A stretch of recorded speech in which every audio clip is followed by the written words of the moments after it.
वो लोग कायर होते हैं जो ज़िंदगी से जंग लड़ने की बजाय हार मान लेते हैं।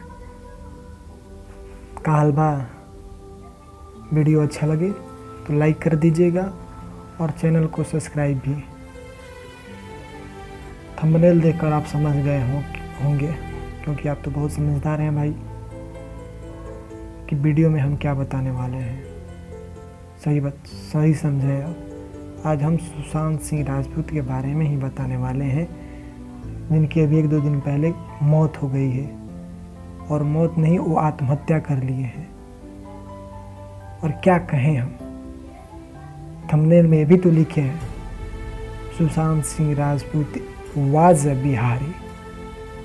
तो हम बिहारी के बारे में ही बताने जा रहे हैं। जो काम सुशांत सिंह राजपूत ने किया वो एक बिहारी नहीं कर सकता।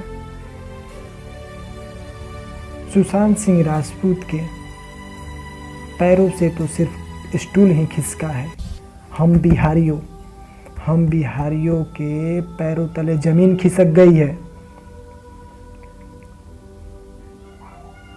आप उसी बिहार से थे जिस बिहार को अशिक्षित राज्यों की श्रेणी में सबसे ऊपर रखा जाता है। आप उसी बिहार से थे जिस बिहार को पिछड़े राज्यों की श्रेणी में सबसे प्रथम स्थान प्राप्त होता है। आप उसी बिहार से थे जिस बिहार ने देश के प्रथम राष्ट्रपति को जन्म दिया। आप उसी बिहार से थे जिस बिहार के नाम में हमारे देश के संपूर्ण नाम छिपे हैं। आप उसी बिहार से थे जिस बिहार के लोगों की पूरी जिंदगी संघर्ष के मिट्टी में तप कर तैयार होती है।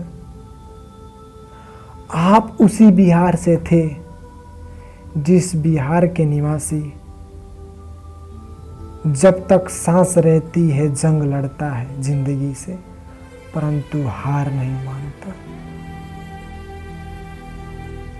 आप उसी बिहार से थे जहां का मजदूर अगर अपने हाथों में हथौड़ी और छीनी उठा ले तो बड़े से बड़े पहाड़ का भी घमंड तोड़ के रख देता है। आप उसी बिहार से थे जिस बिहार के निवासियों का पैर का बाधा इस कोरोना नामक बीमारी भी नहीं बन पाया। आप उसी बिहार से थे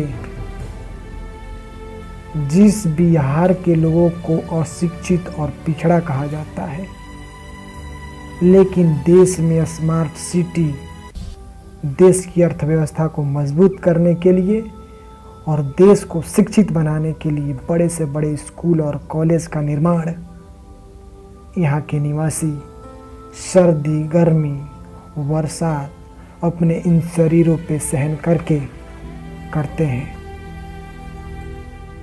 आप शायद बिहार के कोसी प्रदेश से थे। क्या आपकी समस्या इन तमाम समस्याओं से भी बड़ी थी जिसकी वजह से आपने फांसी लगा लिया? ये सारी समस्याएं जिनको हर एक बिहारी सहता है, क्या इन सारी समस्याओं से बड़ी आपकी समस्या थी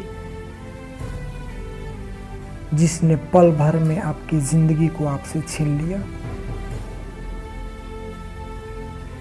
कितने ही सरकार आए, कितने ही सरकार चले गए और भविष्य में भी बहुत से सरकार आएंगे और चले जाएंगे, लेकिन एक बिहारी के लिए संघर्ष ही उसके हाथ की लाइन है। एक बिहारी ने संघर्ष को ही अपनी हाथ की रेखा समझ लिया और किस्मत। एक बिहारी का जीवन तब तक सफल नहीं होता है जब तक वो अपने जिंदगी में संघर्ष ना करे। संघर्ष चाहे छोटा हो या बड़ा, एक बिहारी जरूर संघर्ष करता है। फिर इन तमाम समस्याओं को नज़रअंदाज करते हुए आपने पल भर में फांसी लगा ली। जरूर आपकी समस्या बहुत बड़ी रही होगी, हम मानते हैं, क्योंकि इन सारी समस्याओं को सहन करने वाला बिहारी कभी आत्महत्या नहीं कर सकता जब तक कि उसके सामने इन तमाम समस्याओं से भी प्रगाढ़ समस्या नहीं आ जाती।